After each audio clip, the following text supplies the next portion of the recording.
spesial di mana firman Tuhan akan bergema tidak hanya di lingkup di kota Semarang saja, tetapi sampai ke ujung bumi. Amin. Inilah menjadi satu kabar yang baik, saudara kasih dalam Tuhan, dimanapun jemaat Tuhan Mahanaim berada, bahwa hari ini adalah hari yang terindah di saat kita benar-benar serius dan sungguh-sungguh mendengarkan dan memperhatikan firman Tuhan. Hari ini saya diberikan tema yaitu menanam dan membangun nilai-nilai iman. Ini ada dua variabel yang begitu sangat padat, tetapi yang menjadi hal yang sangat perlu kita perhatikan adalah bahwa bukan soal banyak sedikitnya apa yang kita dengar, tetapi harus dicatat poin apa yang akan kita ambil sehingga nilai-nilai iman di dalam Yesus itu akan mengalami mujizat. Haleluya. Berbicara tentang menanam, di variabel pertama ini ada kaitannya dengan seseorang petani ataupun seseorang yang mengerjakan pekerjaannya, di mana dia harus mengerjakannya sehingga dia tahu bahwa apa yang dilakukan akan mendapatkan hasil. Nah, kalau kita lihat di dalam Timotius pasal yang ke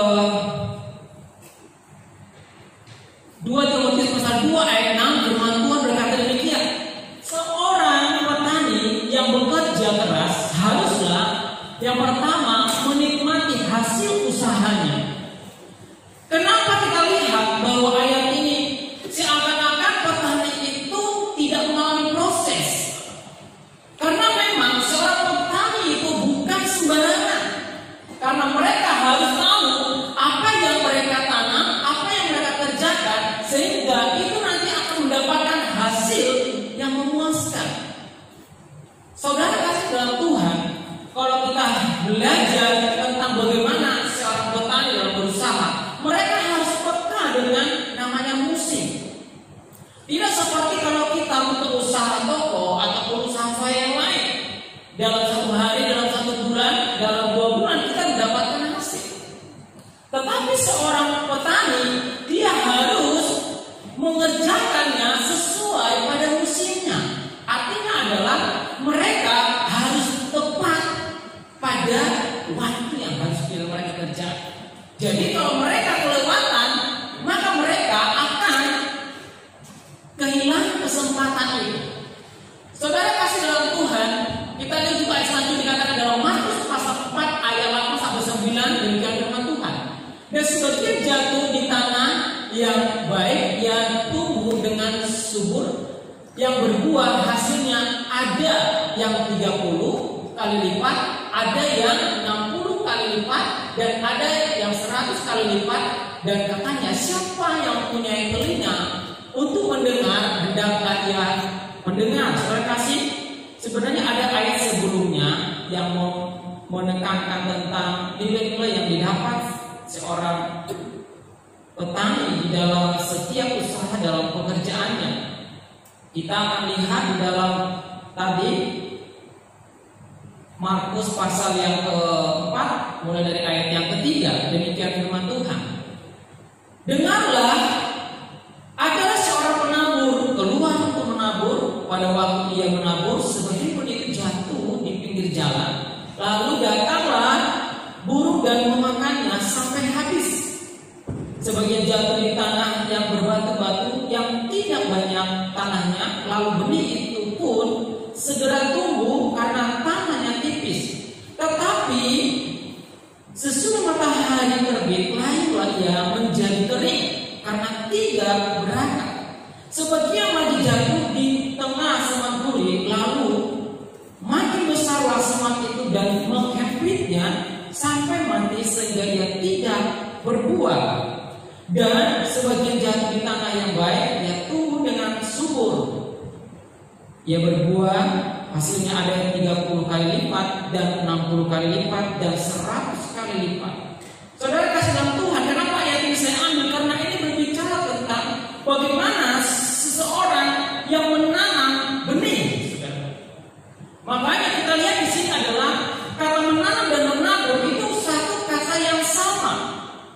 Nah, sehingga kita tahu bahwa apa yang menjadi kelebihan seorang petani. Petani itu memiliki karakter khusus, saudara. Yang pertama adalah selalu di sisinya ada benih. Nah, benih itu karena benih itu harus siap untuk ditanam dan supaya dia mendapatkan panen, saudara. Jadi kalau ada seorang petani, pasti dia sudah tahu bahwa benih itu selalu ada dalam pekerjaannya, sehingga itu akan nanti ditanam lalu mendapatkan hasil dalam panen. Yang kedua adalah selalu membajak tanah. Artinya tanah yang dibajak akan menjadi tanah yang subur atau baik untuk ditanam benih. Karakter seorang petani harus memiliki suka membajak. Kata membajak itu adalah tanah yang keras, tanah yang ada batu-batunya, ataupun tanah yang sudah lama tidak pernah ditanami apapun, itu harus dibajak supaya tanahnya subur. Karena kalau tidak, benih apapun yang ditanam terhadap tanah itu jika tidak dibajak, maka benih itu tidak akan bisa tumbuh. Makanya seorang petani selalu mengawali proses namanya membajak tanah itu supaya dia bisa menanam benihnya dan dia tahu bahwa benih itu akan tumbuh karena dia sudah melakukan proses pembajakan maksudnya untuk menggemburkan tanah sehingga benih itu bisa tumbuh. Yang ketiga adalah karakter seorang petani adalah mengikuti proses waktu musim, menunggu musim panen dengan menyembah Tuhan yang untuk berikan tuayan di saat panen. Bapak Ibu saudara kasih, saudara seiman, kalau Bapak Ibu pernah belajar bahwa di mana hidup tradisi bercocok tanam, mereka selalu sebelum mereka musim menanam, mereka pasti namanya ada istilah mengumpulkan hasil-hasil terbaik mereka sebagai satu korban pemujaan mereka kepada Tuhan mereka. Nah kita juga sebagai orang Kristen harus tahu bahwa kita adalah orang-orang rohani dalam bertani, sehingga kita tahu bahwa sebelum kita mendapatkan panen, kita harus tahu bahwa waktu kita tidak pernah terlewat dengan Tuhan. Jadi nilai-nilai ini akan membawa kita kepada satu hal, nilai iman yang positif. Yang pertama adalah benih berbicara dengan firman. Orang Kristen tanpa firman mereka akan tersesat. Orang Kristen tanpa firman mereka tidak akan bisa bertumbuh. Tetapi orang Kristen kalau mereka punya firman, maka mereka akan mengalami firman itu dan firman itu akan melakukan banyak kuasa dalam hidupnya. Pembajakan itu berbicara tentang pembaharuan. Orang Kristen harus memiliki karakter seperti sang petani, harus berani mengevaluasi diri, harus berani memperbaharui hidupnya, merekonsiliasi. Kalau ada hal-hal yang perlu diperbaiki, harus berani untuk memperbaiki. Supaya apa? Supaya hatinya selalu menjadi hati yang baik, yang siap untuk menerima firman itu. Dan yang kita lihat yang paling sangat menantang adalah proses jangka waktu. Sekali waktu kita berdoa sama Tuhan, Tuhan saya berdoa bla bla bla, tetapi selalu kita justru membuat waktu kapan itu harus dijawab. Padahal kita tahu bahwa Tuhan adalah berdaulat. Siapa kita yang harus memaksakan Tuhan untuk melakukan apa yang kita mau? Kewajiban kita adalah kita harus tahu proses sebelum panen itu terjadi. Kita harus datang kepada Tuhan, kita dengan setia menyembah kepada Tuhan. Orang yang datang atau orang yang sering datang ke gereja itu belum tentu Kristen sejati. Tetapi Kristen sejati adalah orang itu pasti selalu datang ke gereja dengan setia. Kenapa? Karena mereka mengalami namanya proses waktu cinta yang sangat pribadi dengan Tuhan. Nah, next kita lihat benih yang pertama jatuh di pinggir jalan. Kita lihat tadi waktu jatuh di pinggir jalan itu kesannya tuh cepat, tetapi terhilang. Itu berbicarakan adalah menolak firman dengan menyanggah firman. Jadi sekali kita lihat adalah ini merupakan satu tipikal ciri orang Kristen. Yang pertama adalah dia datang mungkin ke gereja, dia mungkin datang beribadah. Tetapi di saat ada firman yang menegurnya, yang menasehatinya, mungkin dia akan menolak. Dia mungkin berkata dalam hatinya, ini bukan untukku, ini untuk istriku, ini untuk anak-anakku, ini untuk tetanggaku. Nah, hal seperti ini menolak firman. Firman itu akan berlaku kepada siapapun. Sehingga waktu terjadi penolakan, tidak menerima firman itu apa adanya, maka dikatakan firman itu hilang. Kita sudah tahu bahwa namanya kalau seorang Kristen tidak punya firman, pasti hidupnya akan gampang menghadapi satu gejolak yang sangat berat yang tidak ada penyelesaian. Nah, oleh sebab itu kita harus belajar. Kalau kita mendengar firman Tuhan, siapapun yang berkhotbah, siapapun yang memberitakan firman, jadilah telinga seorang murid. Karena apa? Karena bukan orang yang memberitakan firman Tuhan yang benihnya yang tertanam dalam diri kita, tetapi firman yang ditanamkan dalam diri kita itulah benih yang sesungguhnya. Makanya sekali banyak tertipu orang-orang Kristen yang dikatakan, saya tidak mau ke gereja satu, ke gereja yang lain. Kenapa? Karena saya tidak cocok dengan orangnya. Ciri khas demikian bukan Kristen sejati.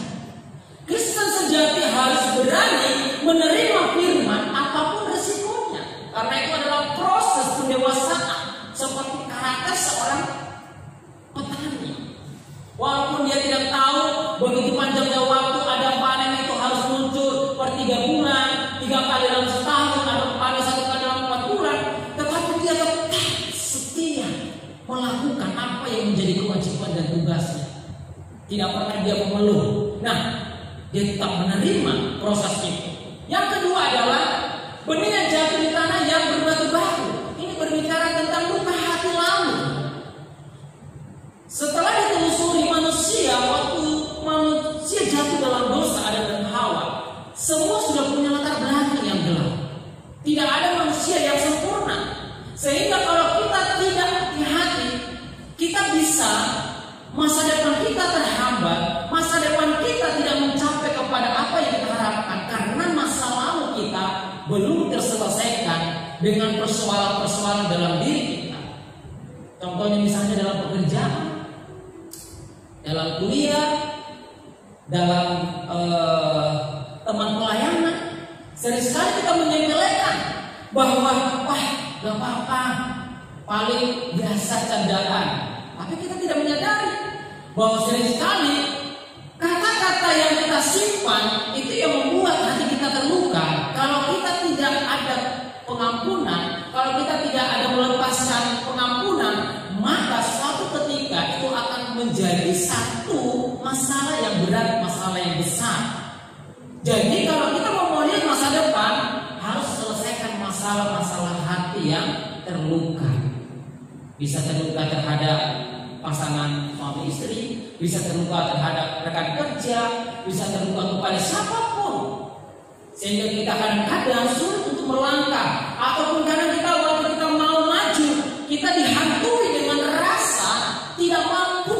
Ingat, itu adalah intimidasi daripada iblis. Iblis sekali mengungkit-ungkit memori masa lalu kita, karena dia tahu bahwa manusia itu punya kelemahan. Nah, ini adalah kondisi tanah saat menanam benih. Yang ketiga adalah kita lihat benih jatuh di tanah yang bersemak duri, kekhawatiran akibat perkara-perkara kekinian, oleh karena keinginan bukan kebutuhan. Sekali kita dalam hidup ini kita sudah tahu, bahkan sudah dibuatkan di kitab Injil Markus Lukas bahwa pada akhir zaman akan terjadi masa-masa yang sulit, akan terjadi hidup perang, akan terjadi berita-berita yang buruk, bahkan mungkin saat ini yang sedang kita hadapi.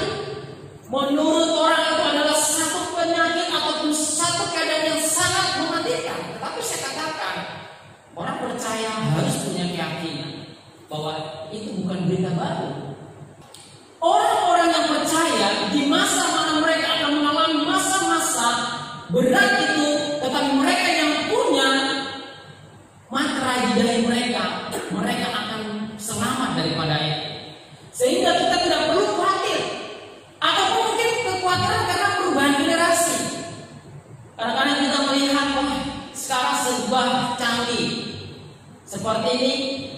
ada sekarang lagi terkenal namanya ibadah online, saudara kasih.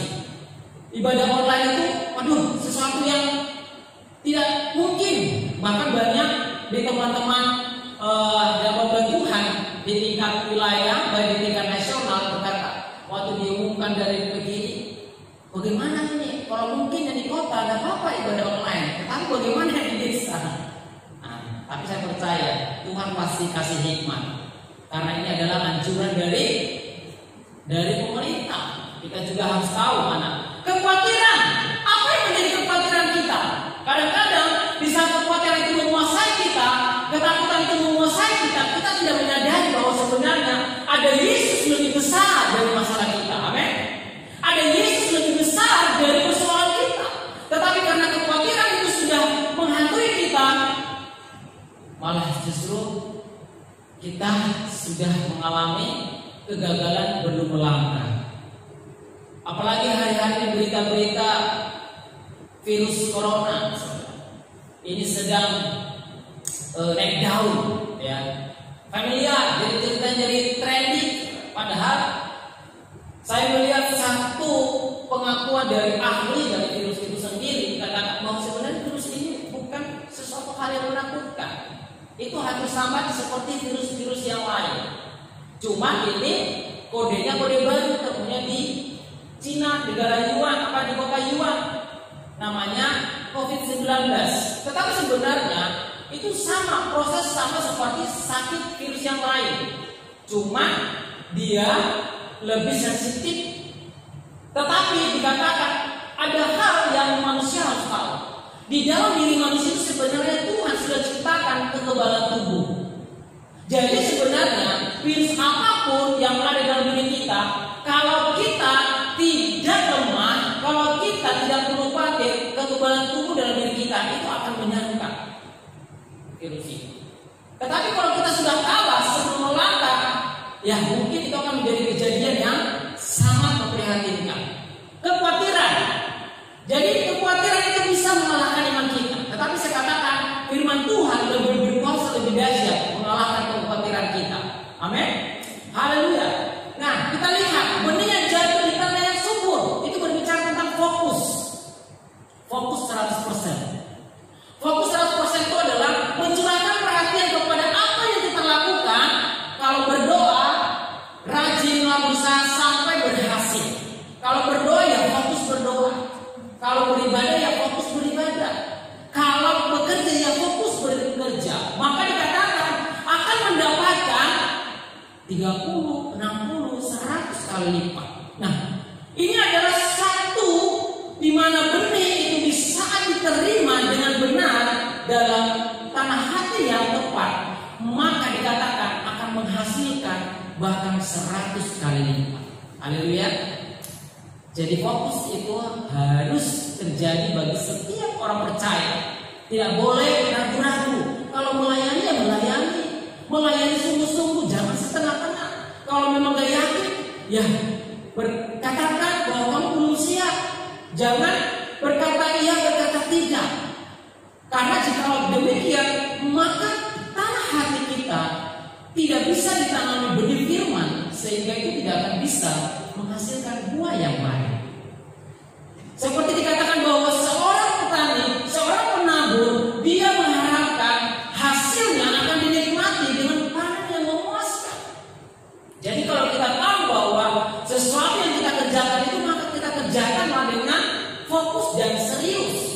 Karena itu adalah menunjukkan bahwa kita melakukan dengannya dengan tepat dan memperhatikan dengan sungguh-sungguh. Nah, kita lihat menanam yang baik dibangun di atas hukum Tuhan akan menabur kebaikan di atas hukum Tuhan. Kalau kita lihat di Galatia bicara demikian, Galatia pasal 6 ayat 7 sampai 9. Demikian firman Tuhan, jangan sesat. Allah tidak membiarkan dirinya dipermainkan karena apa yang ditabur orang itu juga yang akan dituainya. Sebab barang siapa penabur dalam dagingnya, ia akan menuai kebinasaan dari dagingnya. Karena siapa menabur dalam roh, ia akan menuai hidup yang kekal dari roh itu. Jangan kita jauh-jauh berbuat baik, karena apabila sudah datang waktunya, kita akan menuai jika kita tidak menjadi lemah. Saudara kasih dalam Tuhan, jadi inti daripada nilai keterangan tentang menanam itu adalah kita harus menanam dengan baik, ataupun menanam benih firman Tuhan itu, karena bisa kita menanam benih firman Tuhan itu kepada tempat yang tepat, maka kita juga akan menabur kebaikan Tuhan tepat pada waktunya. Jadi jangan heran saudara kalau kita berkata-kata hal yang menakutkan, maka akan ketakutan itu terjadi dalam hidup kita. Kalau kamu berkata sakit penyakit, maka sakit penyakit itu akan terjadi dalam hidup kita. Tapi kalau kamu berkata sukacita, maka sukacita itu akan terjadi dalam hidup kita. Kalau kamu berkata kebahagiaan, kesembuhan, maka kesembuhan itu akan terjadi. Haleluya. Oh ya Tuhan. Haleluya. Saudara kasih dalam Tuhan. Jadi apa yang kita gemakan, apa yang kita katakan, itu harus menjadi benih yang baik. Jangan sampai kita menanam benih yang tidak baik kepada tempat yang salah juga. Supaya apa? Karena taburan firman Tuhan, maka engkau akan menuai kuasa firman Tuhan. Makanya saudara kasih dalam Tuhan, sebagai orang percaya yang tahu kebenaran, harus mengupload statusku itu kata-kata firman, supaya setiap orang yang membaca, setiap orang yang mendengar, mereka diberkati dengan firman. Dikatakan kalau mereka dengan sungguh-sungguh serius, maka kuasa firman itu akan terjadi dalam hidup kita. Jadi mulai saat ini dikurangi berkeluh kesah, supaya hidup kita tidak berkeluh kesah. Dikurangi nesu-nesu, supaya hidup kita tidak nesu-nesu. Tapi ditambahkan kata-kata manis, kata-kata yang bahagia, kata-kata kekuatan, kata-kata sukacita. Maka dikatakan kuasa itu akan terjadi dalam hidup kita. Karena apa yang kita katakan, maka itu akan terjadi. Makanya kita lihat bagaimana situasi sekarang ini. Karena orang memberitakan tentang penyakit di mana-mana, terus akhirnya apa? Wah, dengan begitu cepat orang ketakutan dan kekhawatiran.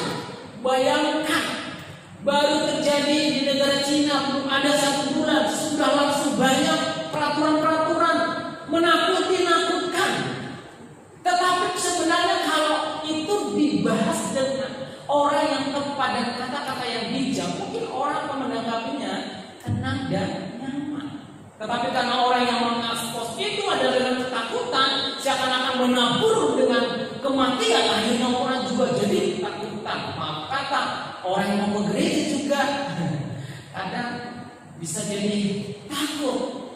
Bahkan dalam hati saya berkata, dosa yang paling besar itu adalah justru kalau takutnya sama penyakit, bukan takut sama Tuhan. Karena kalau takut sama Tuhan, maka orang itu akan mengalami kebaikan. Tetapi kalau dia takut sama penyakit, takut terhadap kekhawatiran, maka dia akan kalah dalam iman perjuangan. Oleh sebab itu, kita harus biasakan mulai menggemakan, menabur benih firman dengan kata-kata firman di rumahmu, di sekolah, di tempat kuliah, dimanapun kau berada, mungkin di tempat pekerjaan atau mungkin dimanapun kau bersama dengan rekan-rekan. Katakanlah kata-kata firman supaya orang tersebut diberkati lewat firman. Karena firman itu adalah Injil yang menyelamatkan dan memberikan kekuatan bagi setiap orang yang mendengar dan menerimanya. Jangan katakan hal-hal yang lain. Nah, masuk kita ke hal yang kedua. Seperti katakan tadi, bahwa menanam dan membangun dan menjadi bagian nilai-nilai dari iman. Sekarang kita masuk kepada membangun nilai-nilai iman, saudara. Membangun nilai-nilai iman, kita harus membangun manusia rohani. Dikatakan di dalam Efesus pasal 3 ayat 16-17, firman Tuhan berkata demikian. Aku berdoa supaya ia menurut kekayaan kemuliaannya menguatkan dan meneguhkan kamu oleh karena rohnya di dalam batinmu, sehingga oleh iman Kristus diam di dalam hatimu dan kamu berakar serta berdasar di dalam kasihnya. Kalau di terjemahan lain itu dari bahasa Yunani langsung ke Indonesia, itu bukan imannya kita, tetapi imannya Kristus. Itu maksudnya itu adalah kalau imannya Kristus itu tidak ada batasnya, tidak ada kata kelemahan, tidak ada kata terbatas. Tetapi kalau manusia, imannya manusia masih punya kelemahan, masih punya terbatas. Makanya dikatakan sehingga oleh iman Kristus itu, makanya kata maunya itu langsung kepada iman Kristus diam di dalam hatimu dan kamu berakar serta berdasar di dalam kasih. Kenapa banyak orang Kristen? Mereka orang Kristen tetapi sesekali mereka kompromi dengan kelemahan, karena iman yang mereka miliki bukan iman Kristus itu sendiri, tetapi iman dari dirinya sendiri. Nah, kalau mau kuat, kita harus menanamkan iman Yesus, bukan iman kita. Sehingga apa? Kita bisa mengalahkan setiap keterbatasan kita sebagai manusia. Kita bisa menerobos segala batas-batas kelemahan kita. Bahkan kita akan mampu berdiri, kita akan mampu berkata-kata, bahkan kita mampu menaikkan doa ucapan syukur kepada Tuhan. Kenapa? Karena iman Kristus yang di dalam diri kita akan membuat kita semakin kuat, semakin dahsyat. Saudara kasih dalam Tuhan, membangun nilai-nilai iman yang pertama kita lihat harus membangun manusia rohani. Kita belajar tentang manusia, ada 3 dimensi membangun manusia roh, yaitu jiwa, roh, dan tubuh. Membangun manusia roh itu satu proses yang sangat luar biasa, karena ada 3 dimensi dalam diri kita, dimensi jiwa dan dimensi tubuh. Kalau kita buka Alkitab kita di dalam Efesus pasal yang sudah tadi, 2 Korintus pasal 4 ayat 16 berkata demikian. Sebab itu kami tidak kabar hati, tetapi meskipun manusia lahir kami semakin merosot, nama manusia batinnya kami dibaharui dari hari ke hari. Di 1 Tesalonika pasal 5 ayat 3 dikatakan demikian. Semoga Allah damai sejahtera menguduskan kamu seluruhnya, dan semoga roh, jiwa, dan tubuhmu terpelihara sempurna dengan tak bercacat pada kedatangan Yesus Kristus yang kali kedua. Nah, yang pertama kita tadi sudah menanam benih firman Tuhan supaya kita mendapatkan kekuatan dari firman. Tetapi yang kedua kita harus membangun apa? Kalau seseorang membangun rumah, dia harus tahu mulai dari mana. Kalau ada membangun rumah mulai dari atap, itu adalah satu konstruksi yang salah. Harus dimulai dari dasar. Nah, kalau kita mau membangun kita di dalam Kristus, maka kita harus membangun manusia roh kita. Kita harus membangun manusia roh kita, sehingga waktu kita bisa menjadi kuat. Dikatakan semoga Allah damai sejahtera menguduskan kamu seluruhnya, dan semoga roh, jiwa, dan tubuhmu terpelihara sempurna pada kedatangan Yesus Kristus. Karena menjadi orang Kristen harus sempurna di hadapan Allah. Oleh sebab itu kita harus membangun nilai-nilai iman kita melalui manusia rohani kita. Nah, kita lihat selanjutnya. Saya buat satu kata yang sangat sederhana. Penjelasan di sini adalah ada 3 dimensi, yaitu adalah berbicara dengan jiwa, roh, dan tubuh. Nah, kalau jiwa ini berkaitan dengan kemampuan intelektual.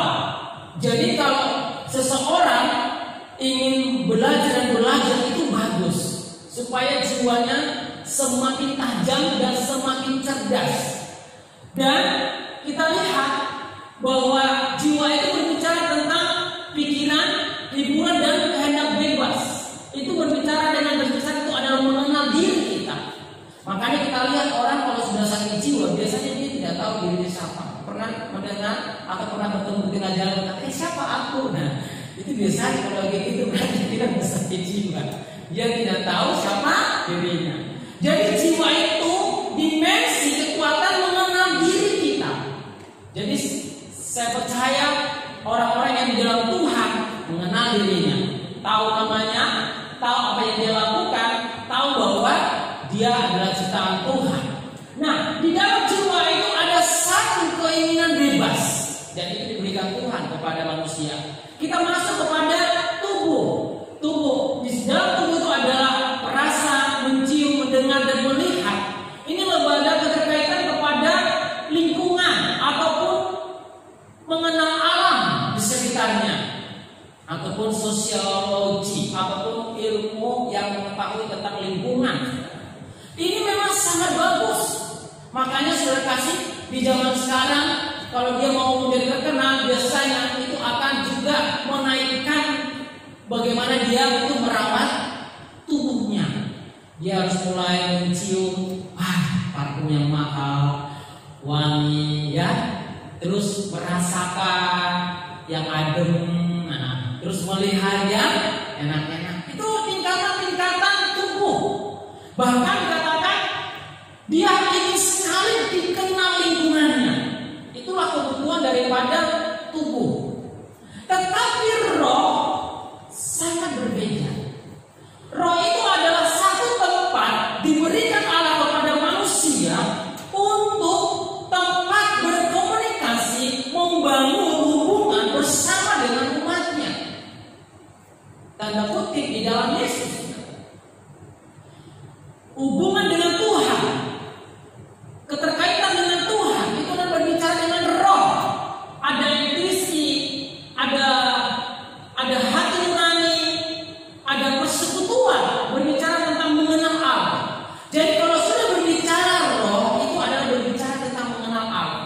Makanya kita lihat orang yang cenderung memperhatikan akademinya, pendidikan, kemampuan berpikirnya, dan keinginan untuk tubuhnya lebih dominan, biasanya dia akan lemah di dalam rohaninya.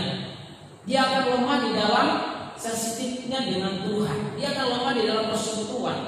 Tetapi biasanya kalau dia persekutuannya kuat dengan Tuhan, dia sangat inisiatif tentang hal-hal positif. Tidak perlu dibilangi, intuisinya sangat cekatan. Biasanya orang tersebut akan bisa menimbangkan di mana kebutuhan jiwa, di mana kebutuhan tubuh. Nah, kita lihat ini adalah bagian dari tiga dimensi itu. Jadi kita tahu bahwa di dalam diri kita ada jiwa yang memiliki kebutuhan.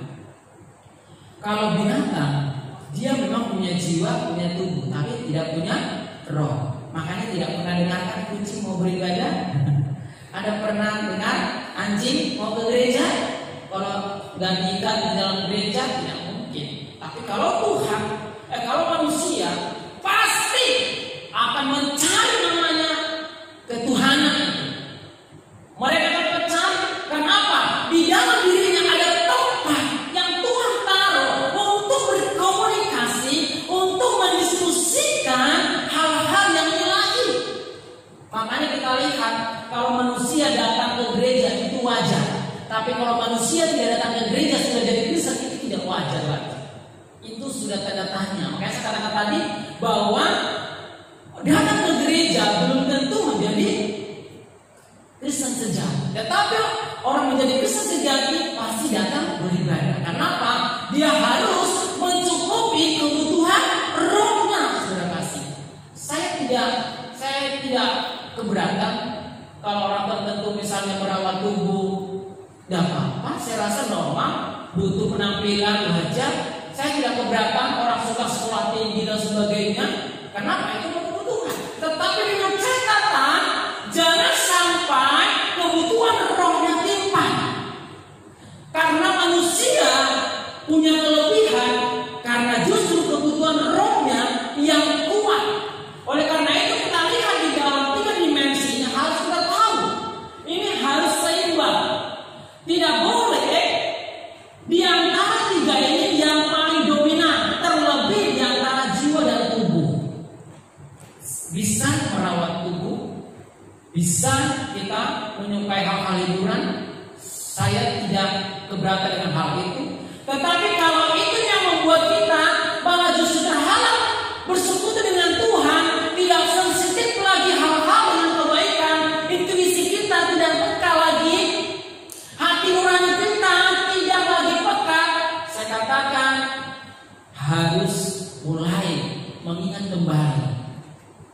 diciptakan untuk kebutuhan bersama dengan Tuhan. Kita lihat, yang pertama yang dibangun untuk membangun manusia rohani dengan nilai-nilai iman, yang pertama adalah membangun persekutuan dengan orang-orang beriman, saudara. Jadi supaya kita, waktu kita tadi sudah menanam benih firman itu yang berkuasa dalam diri kita, waktu kita membangun juga, kita harus membangun dengan tepat. Kalau kita tahu bahwa kita adalah orang-orang yang sedang rindu haus membangun roh kita, maka kita harus tahu kita berkomunitas dan berteman sama siapa. Kita lihat bagaimana gereja mula-mula membangun hubungan rohani yang sangat luar biasa. Mereka dikatakan saling berkumpul setiap harinya berganti-ganti di ruang masing bergiliran. Mereka saling berbagi, mereka saling membagikan roti dan saling berdoa, dan mereka saling tekun dalam pengajaran firman Tuhan. Saudara kasih dalam Tuhan, kalau kita tidak peka terhadap lingkungan kita, sering sekali bukan kita yang mengalahkan lingkungan kita, tapi kita yang mengalahkan lingkungan kita.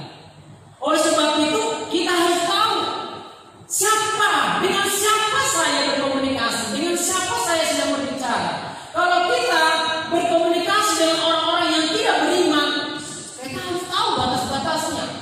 Jangan sampai kita terlalu serius dalam hal prinsip-prinsip, sehingga itu akan menghalangi pertumbuhan manusia roh kita. Oleh sebab itu, kalau kita menjadi orang Kristen harus hati-hati membangun komunitas. Bukan berarti kita tidak boleh masuk dalam komunitas di luar Tuhan, karena justru itu adalah hal yang baik. Kita harus membagi kebaikan, kita harus menjadi saksi, kita harus menjadi berkat. Tetapi kita harus tahu bagaimana sikap perbuatan kita. Supaya apa? Supaya benih firman tadi yang ditanam dalam diri kita tetap berkuasa, tetap memiliki ciri khas, dan orang tahu bahwa ini adalah anak Tuhan. Kenapa? Karena kita tahu dengan siapa kita berada, di persekutuan orang-orang seperti apa kita berada. Khususnya ibu-ibu yang suka merumpi, kalau kita lihat merumpi mereka berbicara dengan hal hoax ataupun kata-kata omong kosong, pertama mungkin kamu bergabung, cobalah memasukkan nilai-nilai yang positif. Tetapi selanjutnya kalau itu tidak bisa mengubah, kamu harus tahu ada saatnya kamu harus keluar dari tempat itu. Supaya apa? Supaya komunitas itu tidak akan mempengaruhi kebutuhan rohmu, tetapi harusnya kamu yang mempengaruhi mereka lewat iman. Yang kedua adalah kebutuhan manusia roh kita dengan nilai iman. Yang kedua adalah lahir baru. Lahir baru adalah roh, ada Roh Kudus. Waktu lahir baru, roh manusia semula mati dihidupkan di Efesus. Jadi kalau kita lihat bahwa proses lahir baru itu adalah memberikan kita Roh Kudus yang menghidupkan roh kita kembali. Kita di dalam Efesus pasal yang kedua ayat 4-5 demikian firman Tuhan. Tetapi Allah yang kaya dengan rahmat, oleh karena kasih-Nya yang besar yang dilimpahkannya kepada kita, telah menghidupkan kita bersama-sama dengan Kristus, sekalipun kita telah mati oleh kesalahan-kesalahan kita. Oleh karena kasih karunia kamu diselamatkan. Jadi membangun manusia baru untuk dalam nilai iman kita adalah harus tahu bahwa kita sudah lahir baru. Karena lahir baru itu akan menentukan kita bagaimana Roh Kudus memberikan kita kehidupan, memberikan kita pengharapan. Di dalam 1 Korintus pasal 14 ayat di dalam Yesaya pasal 36, di dalam 1 Korintus, di dalam Yesaya pasal 36 ayat 26-27 firman Tuhan berkata demikian. Kamu akan kuberikan hati yang baru dan roh yang baru di dalam batinmu, dan aku akan menjauhkan dari tubuhmu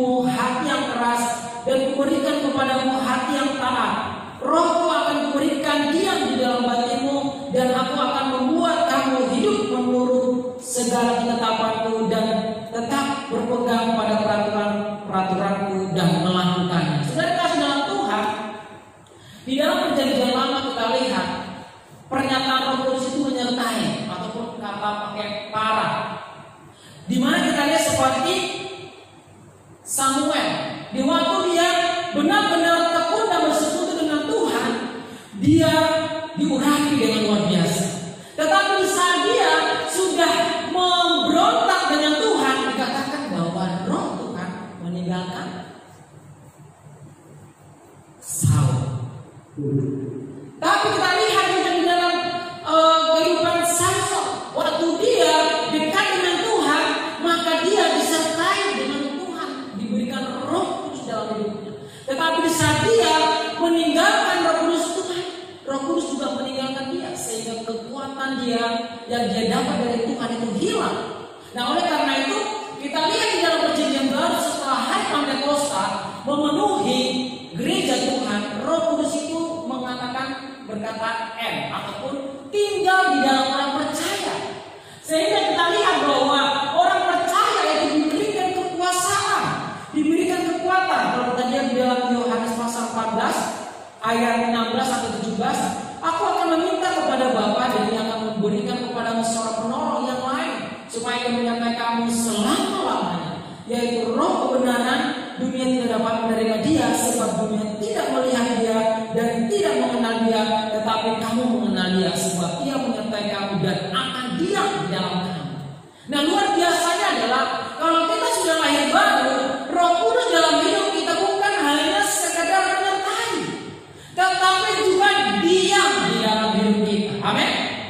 Bahkan dikatakan dimataikan, sehingga menjadi orang Kristen yang sudah lahir baru akan bisa menerobos segala keterbatasan dalam hidupnya.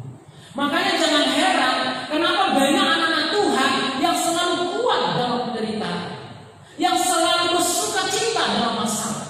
Karena mereka sudah mengalami lahir baru, Tuhan menjamin mereka dengan Roh Kudus, menghiburkan mereka, menguatkan mereka. Saudara kasih dalam Tuhan, kadang-kadang kita lihat orang badannya kekar, berotot, wajah security, ya, tapi sikap Hello Kitty. Kenapa? Karena tidak ada Roh Kudus dalam hidupnya. Tetapi orang percaya, walaupun mungkin badannya biasa saja, ya, langsing, ya, cukup apa adanya, tetapi mentalitasnya dahsyat. Waktu mereka menghadapi masalah, mereka tidak cengeng. Waktu mereka ditempas badan, mereka tidak mengeluh. Mereka tetap bersyukur. Inilah kekuatan Roh Kudus yang ada di dalam hidup orang percaya yang sudah lahir baru. Karena Dia bukan hanya sekedar menyertai, sehingga di saat mereka mengalami satu masalah, waktu mereka tetap bersyukur kepada Tuhan, maka kekuatan itu akan terjadi. Maka saya katakan kepada semua orang percaya, kalau engkau beriman, setiap kekuatan dalam dirimu akan mengalahkan sakit, penyakit dan virus sekalipun, maka itu akan terjadi. Tetapi kalau kamu sudah berkata, aku tidak kuat dan kamu kalah, maka apa yang kamu katakan itu akan terjadi. Kenapa? Karena sebenarnya Roh Kudus sudah diberikan dalam hidup kita. Dikatakan roh apapun yang ada di dunia ini tidak akan bisa menyentuh kita kalau tidak seizin Roh itu sendiri dalam hidup kita. Jadi sesungguhnya orang percaya tidak akan bisa dijamah oleh wabah apapun, oleh sakit penyakit yang bersifat yang sedang diberitakan. Tetapi walaupun itu terjadi, Roh Kudus akan menyembuhkan dan akan memulihkan. Kenapa? Karena ada kekuatan ilahi yang ada dalam hidup orang percaya. Tetapi kuncinya adalah harus perkatakan benih firman yang ditanamkan tadi itu. Harus diperkatakan benih firman yang sudah ditanamkan untuk berkuasa dalam hidup kita. Jangan kita menjadi orang Kristen, tapi perkataan kita tentang keluh kesah, sakit penyakit, kelemahan-kelemahan, tapi coba berkata apa yang sudah ditanamkan, nilai-nilai iman kita lewat firman Tuhan. Maka saya katakan firman itu akan berkuasa, karena Roh Kudus yang akan memberikan firman itu berkuasa dalam hidup kita. Saudara kasih dalam Tuhan, kita tahu bahwa Roh Kudus dalam diri orang percaya bukan hanya sekedar menyertai, tapi Dia diam di dalam diri kita untuk menolong kita Amin. Cuma tunjukkanlah bagaimana hidup kita bersama dengan Roh Kudus. Belajar sebelum berdoa, serahkan semua hidup kita kepada Tuhan, keluarga, bahkan mungkin anak kita bangun tidur juga, mau sebelum berangkat bekerja, serahkan kepada Tuhan. Karena itu adalah satu menunjukkan bahwa kita sedang membangun hubungan dengan Tuhan lewat persekutuan dengan Roh Kudus. Karena kita sudah diberikan Roh Kudus sebagai manusia lahir baru. Yang ketiga adalah menjadi manusia Allah, Roh Allah yang menyatu dengan roh kita dan tinggal dalam tubuh manusia. Kita lihat di dalam 1 Korintus pasal 36, tidak tahukah kamu bahwa kamu adalah milik Allah dan bahwa Roh Allah diam di dalam kamu. Saudara kasih dalam Tuhan, walaupun di dalam tubuh kita ini ada 3 dimensi roh manusia, tetapi setelah kita tadi sudah menerima Yesus sebagai Tuhan dan Juru Selamat, roh kita sudah didiami oleh Roh Kudus, sehingga kita sudah diberikan menjadi tempat baiknya Allah, menjadi tempat yang sangat istimewa. Di dalam Amsal pasal 20 dikatakan, roh manusia adalah pelita Tuhan yang memiliki seluruh lubuk hatinya. Jadi saudara kasih tidak boleh menyepelekan roh yang ada di dalam diri kita, karena itu adalah diberikan Tuhan tempat untuk memberikan kita menjadi sempurna seperti Yesus sempurna. Jadi satu ketika kalau kita melakukan kesalahan, ada Roh Kudus yang mengingatkan hati nurani kita, peka dengan itu, maka kita sedang diingatkan sama Tuhan, dilihat, disertai, ditolong, dibangkitkan kembali, sehingga kita sebagai manusia-manusia Allah yang memiliki kuasa yang luar biasa. Kenapa? Karena di dalam diri kita sudah diberikan roh manusia untuk tempatnya Allah bersekutu dengan Roh Kudus itu. Oleh sebab itu kita harus tahu bahwa kita harus membangun roh manusia kita. Yang selanjutnya kita lihat yang keempat. Yang keempat adalah bagaimana kita membangun manusia roh dengan nilai-nilai iman adalah roh yang memimpin. Di dalam tadi 3 dimensi, saya katakan tadi ada dimensi jiwa, ada dimensi tubuh, tapi ada juga dimensi roh. Nah, kalau kita mau mengalami hal-hal yang luar biasa dalam membangun manusia roh kita, manusia rohani kita, maka izinkan Roh Kudus yang memimpin. Amin. Kalau Roh Kudus yang memimpin, jiwa akan manut. Amin. Kalau Roh Kudus yang memimpin, tubuh akan mengikuti. Kalau Roh Kudus yang memimpin, maka jiwa dan roh akan tunduk kepada pimpinan otoritas roh ini. Kenapa kita harus jadikan roh Tuhan atau Roh Kudus yang menjadi memimpin 3 dimensi itu? Karena manusia hanya bisa mengalami terobosan, hanya bisa mengalami kekuatan-kekuatan yang supranatural itu dari roh Tuhan yang bersekutu dengan roh manusia dalam dirinya.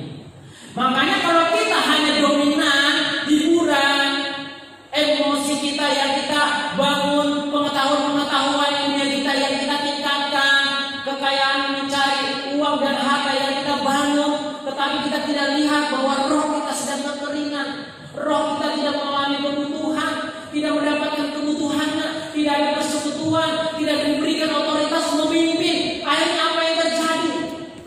Jiwanya sakit, jiwanya stres, jiwanya terbelenggu, tubuhnya tidak bisa terkendali, liar. Saudara kasih dalam Tuhan, kalau roh yang memimpin dalam hidup manusia 3 dimensi, maka tubuh akan dikendalikan, maka jiwa akan dikendalikan. Di saat itu sudah dikendalikan, maka janji-janji Tuhan akan terjadi bagi manusia.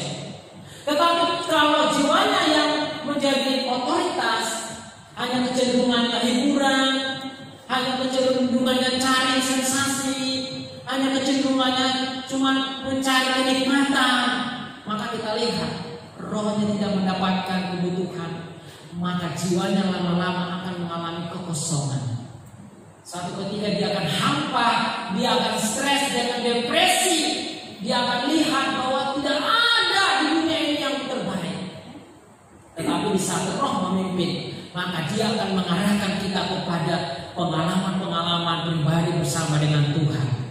Nah, kita lihat yang keempat tadi, kita harus merelakan roh yang memimpin jiwa dan tubuh kita. Yang terakhir adalah membaca firman Tuhan setiap hari. Kita lihat di dalam Matius pasal 4 ayat 4, demikian firman Tuhan. Tetapi Yesus menjawab, ada tertulis manusia hidup bukan dari roti saja, tetapi dari setiap firman yang keluar dari mulut Allah. Saudara kasih dalam Tuhan, untuk membangun manusia roh kita dengan nilai-nilai iman, kita harus yang keempat, yang kelima adalah suka membaca Alkitab ataupun membaca firman Tuhan setiap hari sehingga tahu kehendak Tuhan. Jadi kalau mau kita mengalami terobosan-terobosan yang luar biasa, maka kita harus suka baca Alkitab. Karena bagaimana kita dituntun oleh Roh Kudus kalau kita tidak punya firman? Karena firman itu adalah Allah yang tertulis. Sementara Allah yang tertulis itu adalah Roh Kudus, tapi Allah yang bisa kita rasa. Oleh karena itu, kita akan lebih dahsyat, kita akan sempurna jika kita punya gaya hidup suka baca firman Tuhan. Dikatakan tadi bahwa manusia hidup bukan dari roti saja, tetapi dari setiap firman yang keluar dari mulut Allah. Oleh karena itu, harus mulai menyukakan baca Alkitab. Ya, kalau punya keluarga, sarankan anak, istri harus dikasih semangat. Ayo baca Alkitab, tidak harus satu kitab sehari, ataupun tidak harus 10 pasal, atau mungkin 1 pasal dan 2 pasal, 3 pasal. Tetapi yang jelas kita tahu bahwa hubungan kita tadi kebutuhan roh, ada intuisi, ada hati nurani, ada persekutuan. Supaya itu peka, maka kita harus bangun dengan baca firman. Karena lewat firman yang ada dalam hidup kita, maka itu nanti akan menggerakkan insting kita. Dia akan membuka hati nurani kita. Dia akan memberikan kepekaan kepada hati nurani kita. Dan dia akan membangun relationship ataupun membangun hubungan persekutuan dengan kita. Sehingga kita akan mengetahui perkara-perkara yang dahsyat. Dan kita akan mengalami hikmat-hikmat yang luar biasa. Sehingga kita waktu dalam persekutuan tidak menjadi orang lemah, tetapi menjadi orang yang kuat. Oleh karena itu, saudara kasih, kita lihat juga di dalam Mazmur pasal 1 ayat 1 sampai 3 dikatakan firman Tuhan. Berbahagialah orang yang tidak berjalan menurut nasihat orang fasik, yang tidak berdiri di jalan orang berdosa, dan yang tidak duduk di dalam kumpulan pencemooh. Tetapi kesukaannya ialah Taurat Tuhan, dan yang merenungkan Taurat itu siang dan malam. Ia seperti pohon yang ditanam di tepi aliran air, yang menghasilkan buahnya pada musimnya, dan yang tidak layu daunnya, apa saja yang diperbuatnya berhasil.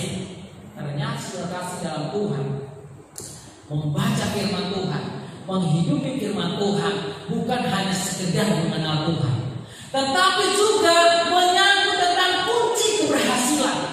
Haleluya.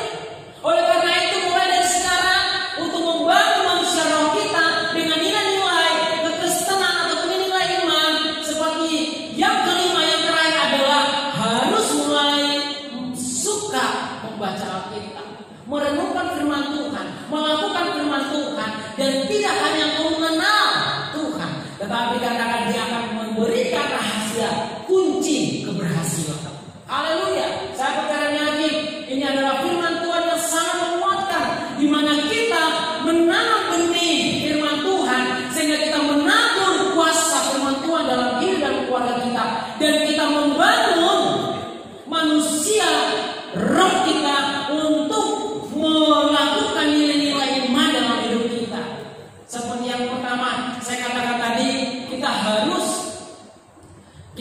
harus membangun dengan hubungan semua orang seiman. Kita harus tahu persekutuan kita, di mana kita bertumbuh supaya kita tidak tersesat. Yang kedua, kita tahu kita harus lahir baru, karena manusia lahir baru akan dipimpin Roh Allah, dan Roh Allah di dalam dirinya akan terus menyertai dan berdiam untuk melakukan hal-hal besar. Yang ketiga adalah menjadi manusia Allah, supaya kita bukan manusia biasa, tetapi kita manusia yang memiliki hal-hal yang luar biasa, karena Tuhan yang menuntun kita. Yang keempat, Roh harus kita relakan memimpin kita sehingga menguasai jiwa dan tubuh kita. Dan yang terakhir tadi saya katakan adalah kita harus membudayakan suka membaca Alkitab firman Tuhan, supaya apapun yang kita hadapi, kita berhasil menghadapinya, dan apapun yang kita lakukan, kita berhasil melakukannya dengan 100%, artinya fokus kepada apa yang kita lakukan. Dan saya percaya seperti bisa kita menanam tadi benih firman Tuhan, kita akan mendapatkan hasil. Ada yang 30, 60, bahkan 100 kali lipat, tergantung sebesar apa keseriusan kita, sebesar apa kita menanam, sebesar apa kita membangun manusia roh kita, sehingga kita tahu bahwa menanam benih firman Tuhan akan menghasilkan tuayan yang luar biasa, membangun manusia ilahi dalam hidup kita sebagai orang yang percaya. Puji Tuhan, biarlah firman Tuhan yang singkat ini akan membangun kita, memberkati kita menjadi Kristen rohani yang sejati, yang tahu bagaimana dia menanam, bagaimana dia harus membangun kehidupan kerohaniannya. Saudara kasih dalam Tuhan, kita akan mendengar satu pujian, janjimu seperti fajar pagi hari.